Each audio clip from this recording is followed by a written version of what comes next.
எங்களுடைய முதலமைச்சர் விஜய் அண்ணா என்று சொல்ல ஆசைப்படுகிறேன். விஜய் அண்ணா என்று சொல்வதிலே குறை இருக்காதுன்னு நினைக்கிறேன். என்னுடைய ஒரே ஒரு ஆசை இருந்தது, முதல்வர் அவர்கள் சிஎம் விஜய் ஆகிய நான் என்று வாசிக்கின்ற அந்த விடயத்தை முதலாவது தருணத்தை என்னுடைய வாழ்க்கையிலே கண்களாலே பார்க்க வேண்டும் என்ற ஒரு ஆசை இருந்தது. தமிழ்நாட்டு மக்கள் வரலாறு காணாத ஒரு மிகப்பெரிய ஒரு மாற்றம் ஒன்றுக்கு வாக்களித்திருக்கிறார்கள். நான் இந்த மாற்றத்தை இந்த தேர்தலுக்கு 3 மாதத்துக்கு முன்னரே இலங்கையிலே சொல்லியிருக்கிறேன். பெரிய பெரிய அரசியல் விற்பனர்கள் சொன்னார்கள் அது நடக்காதென்று, நான் சொல்லியிருக்கிறேன் நடக்கும் என்று. முதல்வர் விஜய் அவர்களையோ அல்லது முதல்வர் விஜய் அவர்களுடைய கேபினெட் அமைச்சர்மாரையோ யாரையுமே பார்ப்பேன் என்ற நம்பிக்கை இருக்கவில்லை. என்னுடைய ஒரே ஒரு ஆசை இருந்தது, முதல்வர் அவர்கள் சிஎம் விஜய் ஆகிய நான் என்று வாசிக்கின்ற அந்த விடயத்தை முதலாவது தருணத்தை என்னுடைய வாழ்க்கையிலே கண்களாலே பார்க்க வேண்டும் என்ற ஒரு ஆசை இருந்தது.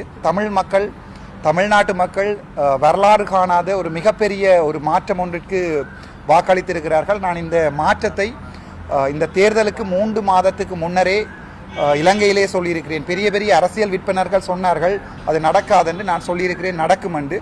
ஸோ அந்த விதத்திலே நான் உண்மையாகவே தமிழ்நாட்டு மக்களுக்கு ஒரு மிகப்பெரிய மாற்றத்திற்கும் ஒரு யதார்த்தமான அரசியலை கொண்டு செல்கின்ற ஒரு மக்கள் ஜனநாயகனுக்கும் நாயகனாக இருந்து ஜனநாயகனாக மாறியிருக்கின்ற எங்களுடைய முதலமைச்சர் விஜய் அண்ணா என்று சொல்ல ஆசைப்படுகிறேன். விஜய் அண்ணா என்று சொல்வதிலே குறை இருக்காதுன்னு நினைக்கிறேன், பிழையாக எடுத்துக்கொள்ள மாட்டேன்னு நினைக்கிறேன். எங்களுடைய அண்ணன் விஜய் அவர்களுக்கு மனமார்ந்த வாழ்த்துக்கள்.